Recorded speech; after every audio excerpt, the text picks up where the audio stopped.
रामकृष्ण हरी मंडळी, श्री स्वामी समर्थ. सकाळी अंघोळ झाली की देवपूजा करणं हे क्रमाने येतं. मात्र देवपूजा करताना अनेकांना काही गोष्टींची माहितीच नसते. म्हणजे देवपूजा झाल्यावर देवाची पूजा करताना नैवेद्य कुठे ठेवावा, देवाला नैवेद्य कसा अर्पण करावा याची अनेकांना माहिती नसते. म्हणून आपल्या घराला दोष लागत असतो. नैवेद्य अर्पण केल्यानंतर देवासमोर जास्त वेळ नैवेद्य ठेवणं चांगलं मानलं जात नाही. साधारणपणे 5 मिनिटे देवासमोर नैवेद्य ठेवायचा.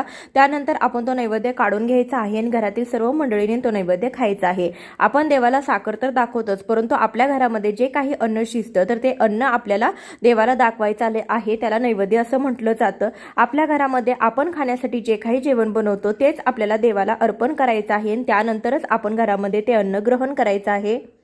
देवाला नैवेद्य अर्पण करायचं भांडे हे सोने, पितळ किंवा मातीचे बनलेले असावे किंवा केळीच्या किंवा सुपारीच्या पानावरती तुम्ही नैवेद्य अर्पण करू शकता.